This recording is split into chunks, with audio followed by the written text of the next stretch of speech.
اگر آپ کے ان کاموں کے کرنے کی پہلے عادت تھی لیکن اعتکاف کی وجہ سے وہ آپ نہیں کر پا رہے، مثلا اب یہاں آپ باہر کسی اپنے رشتہ دار ہیں، دوست احباب ہیں وغیرہ وغیرہ، ان کی آپ عیادت کے لیے نہیں جا سکتے،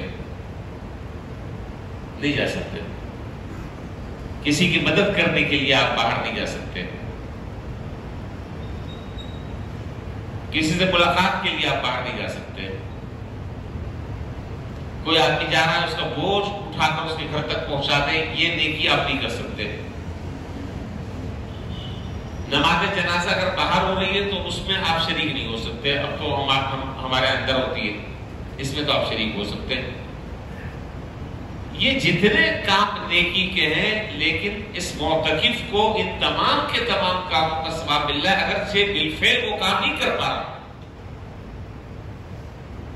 تو کیسی زبردست فضیلت ہے کہ آپ مریض کی عادت نہیں کر سکتے، کسی کی آپ مدد نہیں کر سکتے، کسی کے ساتھ تعاون آپ باہر جا کر نہیں کر سکتے، کسی کی خبرگیری آپ باہر جا کر نہیں لے سکتے، لیکن معتکف جب اعتکاف میں بیٹھا ہوا ہے تو یہاں بیٹھے بٹھائے اس کو سارا اجر و ثواب اور ساری نیکیاں اللہ تعالیٰ سے نامہ اعمال میں مسلسل لکھ رہے فرشتے۔ تو یہ ہے حال اور یہ ہے مقام آپ کا۔ تو جس طریقے سے ثواب زیادہ ہے، جس طریقے سے اجر زیادہ ہے، اسی طریقے سے یہ بات بھی اچھی طرح سمجھ لیں کہ اگر آپ نے کوئی کام ایسا کیا جو ایک معتکف کی شان نہیں ہے، یا جو مسجد کے تعظیم کے خلاف ہے، یا وہ گناہ کے زمرے میں وہ کام آتا ہے، تو پھر آپ سمجھ لیجئے گا کہ عام آدمی سے ڈبل ٹربل گناہ بھی آپ کا ہے۔ دونوں باتیں ہیں۔ ثواب جب آپ کو زیادہ مل رہا ہے تو اگر کوئی کام آپ نے ایسا کر لیا، اچھی طرح میری بات سمجھ لیں، اگر کوئی کام آپ نے ایسا کر لیا جو مسجد کے شان نشان نہیں ہے،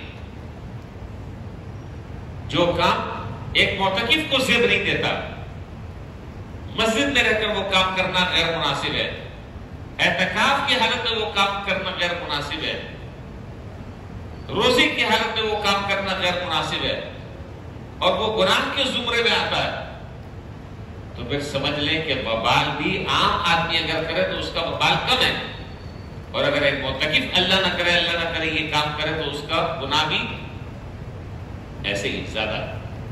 تو اس لیے حتی الامکان اس بات کا اہتمام کرنا چاہیے کہ حتی الامکان گناہوں سے ہم بچیں، گناہوں سے بچیں۔ کون کون سے گناہ ہوتے ہیں اعتکاف کی حالت میں ابھی آگے انشاءاللہ اس پر بات کروں گا۔ دوسرا، اعتکاف کا جو اصل مقصد ہے وہ مقصد ہے ہر ایک سے کٹ جا، ہر ایک سے کٹ جا اور اپنے رب سے جڑ جا، ہر ایک سے کٹ جا، رب سے جڑ جا۔ اور دیکھیے آپ سب سے کٹ کر یہاں پر آئیں، ماں باپ سے، بھائی بہنوں سے، بیوی بچوں سے، جی اپنے رشتہ داروں سے، سب سے آپ کٹ کر اب آپ آ گئے۔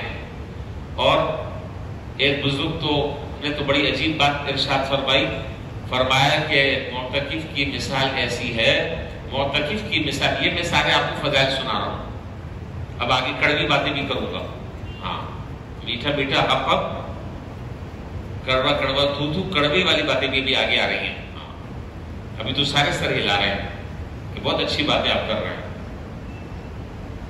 اچھا، ایک بزرگ نے بڑی عجیب بات ارشاد فرمائی، انہوں نے فرمایا، اور واقعی بات یہ ہے، سن رہے ہیں یعنی پیچھے والے، انہوں نے فرمایا کہ معتکف کی مثال ایسی ہے جیسا کہ ایک آدمی کسی کے در پر پڑاؤ ڈال دے اور یہ عہد کر لے جب تک آپ مجھے نہیں دیں گے میں آپ کا در نہیں چھوڑوں گا۔ تو گویا کہ یہ معتکف اللہ تعالیٰ کے در پر پڑاؤ ڈال رہا ہے، اور پڑاؤ ڈال کر زبان حال یہ زبان قال سے یہ کہہ رہا ہے کہ یا اللہ جب تک آپ میری بخشش کا فیصلہ نہیں کریں گے اور جب تک کہ آپ میری مغفرت نہیں کریں گے میں آپ کا درد چھوڑنے کے لیے تیار نہیں، میں آپ کا درد نہیں چھوڑوں گا جب تک آپ مجھے نہیں بخشیں گے۔ اور یہ جو اعتکاف کی عبادت ہے، اس اعتکاف کی عبادت کی دو شان ہیں، اس کے اندر دو شان بڑی نمایاں ہے، ایک خلوت کی شان اس کے اندر ہے اور ایک جلوت کی شان اس کے اندر ہے، اور یہ دونوں کا ایک حسین امتزاج ہے اعتکاف۔ خلوت جلوت سمجھتے ہیں؟ یہ بچہ نہیں سمجھتا، اور بھی بہت سارے لوگ نہیں سمجھ رہے ہوں گے۔ جلوت کا مطلب یہ ہے کہ جس کام کو سب کے سامنے کیا جائے، یہ جلوت ہے، اور خلوت اس کام کو کہتے ہیں کہ جو تنہائی میں کیا جائے۔ تو اعتکاف کے اندر دونوں طرح کی شان اللہ تعالیٰ نے رکھی ہے، اس میں جلوت کی شان بھی ہے اور خلوت کی شان بھی ہے۔ جلوت کی شان پانچوں نمازیں جو ہے آپ عام مسلمانوں کے ساتھ مجمع میں پڑھ رہے ہیں، اپنے حجرے میں پڑھنے کی اجازت نہیں ہے، جہاں آپ سو رہے ہیں وہاں پر پڑھنے کی اجازت نہیں ہے، مسجد میں جماعت کے ساتھ پڑھنی ہے، یہ جلوت کی شان ہے۔ اور خلوت کیا ہے کہ اپنے حجرے میں کئی کونے میں آپ نے نیت باندھی ہے اور اللہ تعالیٰ کے ساتھ آپ راز و نیاز کر رہے ہیں، اور اللہ تعالیٰ سے آپ ہم کلام ہیں، اللہ تعالیٰ سے آپ بات چیت کر رہے ہیں، وہ تنہائی کا وقت ہے، آپ ہیں اور اللہ تعالیٰ درمیان میں کسی تیسرے آدمی کو کوئی خبر نہیں، اس کو کچھ نہیں پتا کہ یہ کیا مانگ رہا ہے اور کیا اللہ تعالیٰ سے رو رو کر یہ دعائیں کر رہا ہے اور کیا لے رہا ہے، کچھ نہیں پتا، آپ جانے اللہ تعالیٰ جانے۔ یہ ہے خلوت۔ تو اعتکاف کے اندر دونوں شان ہیں، جلوت کی شان بھی ہے، خلوت کی شان بھی۔ اچھا جی، فضیلتیں تو بہت ساری ہیں، پھر بھی انشاءاللہ اللہ نے چاہا اس سال میرا ارادہ کیا ہے میں آپ کے پاس ایک دن چھوڑ کر ایک دن آؤں گا اور آپ سے میں بیٹری چارج کروں گا، اللہ نے چاہا انشاءاللہ، مجھے اگر کہیں ادھر ادھر جانا نہ ہوا تو۔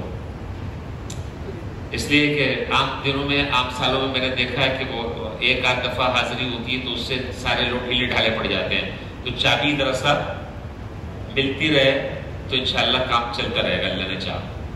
ارادہ تو فی الحال میں نے یہ کیا ہوا ہے۔ اچھا جی، دوسری بات یہ ہے کہ بھئی دیکھیں ثواب اور فضائل اور فضیلتیں اور سعادتیں تو بہت ساری ہیں، اب کچھ ذرا سی چیزوں کو، مسائل کو ذرا سا سمجھ لیں۔ سب سے پہلی بات تو یہ ہے کہ ایک اعتکاف میں بیٹھنے والے کے لیے یہ بات اصل ضروری ہے کہ جب وہ اعتکاف میں بیٹھ رہا ہے تو وہ مسجد کے حدود کا خیال رکھے۔ مسجد میں جب بیٹھ رہا ہے تو مسجد کے حدود کا خیال رکھے۔ حدود کا مطلب یہ ہے کہ جہاں پر آپ یہ دیکھ رہے ہیں لال پٹی چل رہی ہے، دیکھ رہے ہیں آپ یہ لال پٹی جو چل رہی ہے، بس اس کا مطلب یہ ہے کہ اگر آپ نے اس سے باہر قدم رکھا تو آپ کا اعتکاف ٹوٹ گیا۔ اب آپ بعد میں یہ کہہ دیں کہ جی مجھ سے تو غلطی ہو گئی اور میں نے تو غلطی سے رکھ دیا، مجھے پتہ نہیں تھا، بس اب ختم، کہانی بڑھ گئی، تو قصہ ختم ہو گیا، سمجھ رہے ہیں؟ قصہ ختم ہو گیا۔ تو اس لیے ابھی سے آپ اچھی طریقے سے دیکھ لیں کہ کہاں کہاں کس دائرے کے اندر مجھے رہنا ہے،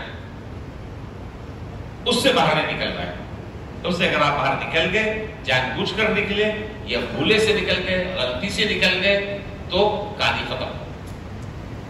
ٹھیک، سب سے اہم بات یہ ہے اعتکاف میں، سب سے اہم بات یہ ہے کہ بہت سارے کام کرنے کا اللہ تعالیٰ نے آپ کو مواقع عطا فرمائے۔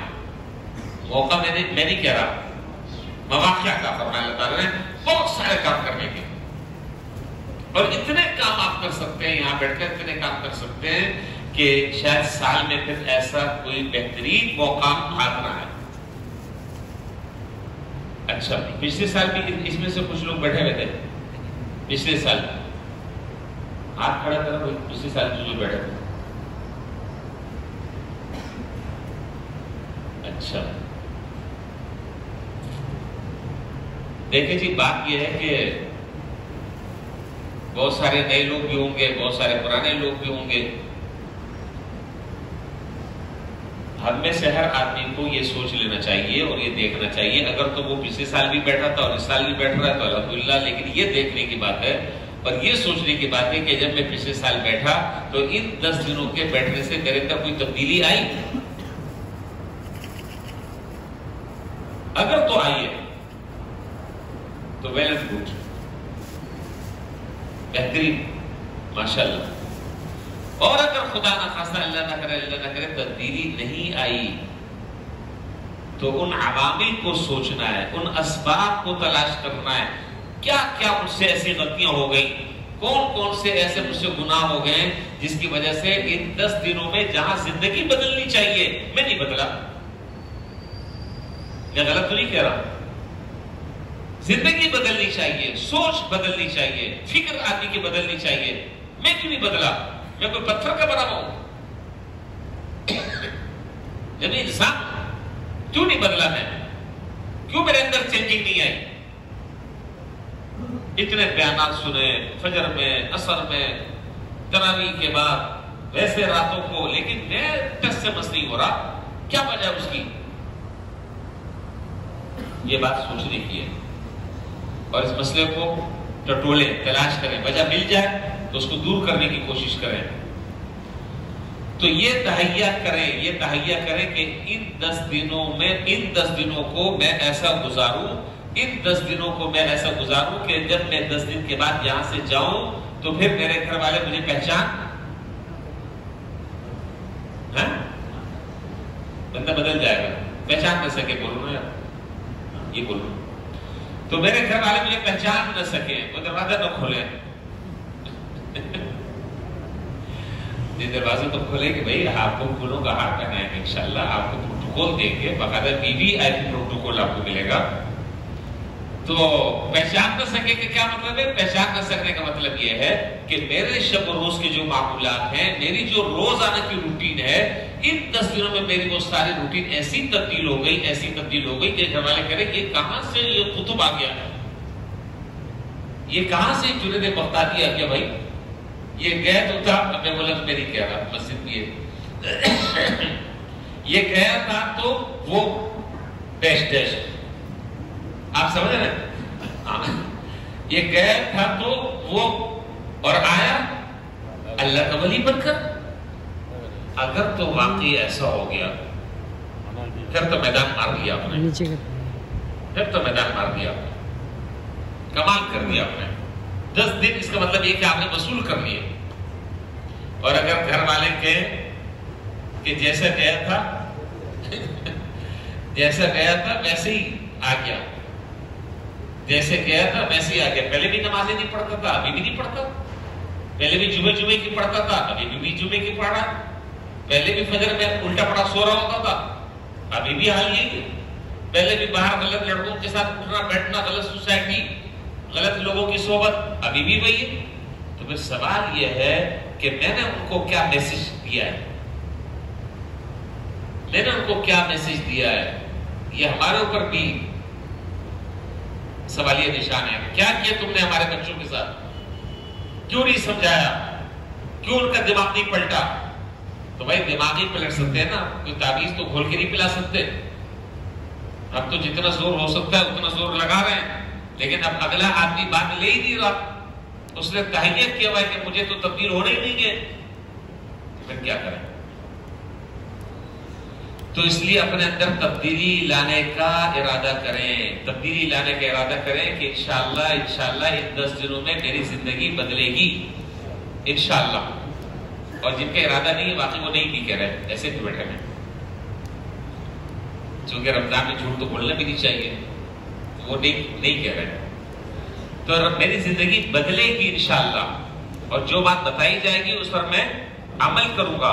اور سب سے جو اہم بات ہے وہ یہ ہے، سب سے اہم بات ہے کہ باتیں تو بہت ساری ہیں، چیزیں بہت ساری بتانے کی ہیں، میں ابھی بھی پتہ نہیں کتنی دیر آپ کے ساتھ بات کروں گا، آئندہ بھی آؤں گا، بات کروں گا۔ ساری کی ساری باتوں کا خلاصہ، اس کا محض نچوڑ، اس کا لب لباب ایک جملہ ہے۔ کون بتائے گا؟ ایک جملہ ہے ساری باتوں کا۔ تبدیلی تو آ گئی، اللہ راضی، اللہ تعالیٰ راضی کیسے ہوں گے؟ اب میں اور قریب آ رہا ہوں، اللہ تعالیٰ کیسے راضی ہوں گے؟ عبادت سے۔ ایک جملہ ہے ساری باتوں کا خلاصہ، ساری باتوں کا خلاصہ کیا ہے؟ اپنے اوقات کی حفاظت کریں، بس۔ آپ سمجھ رہے ہیں؟ اس کے بعد کوئی بات نہیں. ایک نصیحت اگر آپ نے اپنے پلو سے باندھ لی، ایک نصیحت اگر اپنے پلو سے باندھ لی، اپنے اوقات کی حفاظت کرنی ہے، اپنے وقت کو ضائع ہونے سے بچانا ہے، سمجھ لیں کہ سب کچھ آپ نے لے لیا. اس سے زیادہ جامع لفظ میرے پاس کوئی نہیں ہے. میرے بھائی، اس سے زیادہ جامع لفظ کوئی نہیں. اپنے وقت کی حفاظت کرنی ہے. آپ کے پیچھے کوئی چوکیدار نہیں ہوگا، آپ کے پیچھے کوئی گارڈ نہیں ہوگا، آپ کے پیچھے کوئی تھانے دار نہیں ہوگا. ہمیں کیا ضرورت پڑی ان چیزوں کی؟ کوئی کہے کہ بھائی یہاں 4 آدمی بیٹھے ہوئے ہیں، بھائی اٹھو چلو جاؤ وہاں جاؤ، یہ کرو وہ کرو فلانا. ہمیں تو خود اپنی فکر کرنی چاہیے. ہمیں تو خود اپنے اوقات کو بچانا چاہیے ضائع ہونے سے. ہر طرح کے مجلس آرائی سے، ہر طرح کے آپس میں بحث و مباحثے سے، آپس میں گیدرنگ سے، مجلس آرائیوں سے وقت ضائع کر رہے ہیں. مسجد بیٹھے رہے ہیں، گپ شپ لگ رہی ہے، دوستیاں ہو رہی ہیں جی، اور دوست آ رہے ہیں مسجد میں، رمضان کی حالت میں، اعتکاف کی حالت میں غیبتیں کر رہے ہیں. یہ سارے کے سارے بھائی، یہ سارے کے سارے وہ کام ہیں، یہ سارے کے سارے وہ کام ہیں کہ ساری محنت. اچھا میں اس کو ایک مثال سے سمجھاؤں، مجھے مثال یاد آ گئی. اس کو میں آپ کو مثال سے سمجھاؤں. اس کی مثال ایسی ہے کہ ایک آدمی جو ہے وہ 10 دن تک کے ایک دیوار کھڑی کر رہا ہے. ٹھیک ہے، دیوار کھڑی کر رہا ہے، محنت کر رہا ہے، محنت کر رہا ہے، محنت کر رہا ہے، محنت کر رہا ہے. دیوار کھڑی کرتے کرتے کرتے کرتے کرتے اتنی اونچی تک دیوار ہو گئی، پہنچا دی. اب اس کے آخر میں اس دیوار کو گرانا شروع کر دیا اپنے ہی ہاتھوں سے. اپنی تعمیر کی گئی دیوار کو اپنے ہاتھوں سے زمین بوس کر رہا ہے. تو ایسے آدمی کو آپ کیا کہیں گے؟ بے عقل آدمی ہے، احمق آدمی، بیوقوف آدمی. کیوں کی محنت اتنی بھائی؟ یہی کام کہیں کچھ اور کر لیتے، کم سے کم 2 پیسے کما لیتے. کیا ضرورت تھی اتنی محنت کرنے کی؟ تو اس لیے سب سے جو اہم بات ہے وہ یہ ہے کہ اپنے، ہر آدمی بول دیتا کہ آپ کی زبان پر بھی آ جائے جملہ، اپنے اوقات کی حفاظت کریں. اگر آپ نے اپنی اوقات کی حفاظت کر لی تو بس پھر سمجھ لیں کہ باقی آپ نے اس اعتکاف سے بہت کچھ حاصل کر لیا اور سیکھ لیا انشاءاللہ، اور آئندہ زندگی میں بھی وہ آپ کے کام آئے گا انشاءاللہ. اپنے وقت کو ضائع ہونے سے بچائیں. اب میں نے کہا نا کہ کوئی آدمی آپ کو ڈنڈا لے کر پیچھے پیچھے لے رہے گا. ہم خود کسی کو موقع نہ دیں کہ کوئی ہمیں، اب جو بڑی عمر کے جو لوگ ہیں ماشاءاللہ، اللہ تعالیٰ ان کی برکت سے ہم لوگوں کا بھی فائدہ کر دیں. یہ تو بیچارے بڑی عمر کے جو لوگ ہیں، یہ تو بیچارے اپنے کام میں باقی لگے رہتے ہیں. ان کو تو دیکھ کر آدمی کو رشک آتا ہے. باقی جو بچے ہیں نا، اڈے بچے، یہ گڑبڑ کرتے ہیں، یہ گڑبڑ کرتے ہیں. تو یہ بھی میں آپ کو بتا دوں، اس دفعہ آپ تیار رہیں. اس دفعہ پچھلے سالوں کی طرح ڈھیلے ڈھالے انداز سے کام نہیں چلے گا. آپ کی نگرانی کے لیے کڑے نظام بنائے ہیں، کڑے نظام. ہاں، آپ یہ نہیں سمجھیے گا کہ ہم آزاد ہیں، جیسے چاہے جہاں بیٹھ گئے، جب چاہے ہم اٹھ گئے، جب چاہے سو گئے، جب چاہے کھا لیا. نہیں، بالکل آپ کو جکڑ کے رکھیں گے انشاءاللہ. انشاءاللہ ہلنے جلنے بھی نہیں دیں گے. ہاں، اب ایسا ہو کہ میں اتنا ڈرا رہا ہوں، کوئی کہے اچھا بھائی میں تو گھر جا رہا ہوں. ہاں، اتنا نہیں ڈرنا، میں ویسے میں ایک بات بتا رہا ہوں.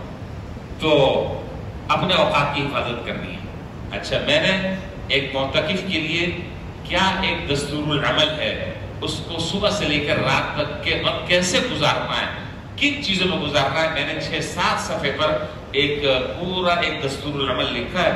اب وہ میرے پاس یہ وقت نہیں ہوتا جلدی نہیں کر آج میں نے اس کو نمٹایا ہے. کل وہ میرے پاس کاپیاں آ جائیں گی انشاءاللہ عصر تک اللہ نے چاہا. ایک ایک کاپی آپ لوگوں کو مل جائے گی. اس کاپی کو دیکھ کر آپ اپنے معمولات کو انجام دیں.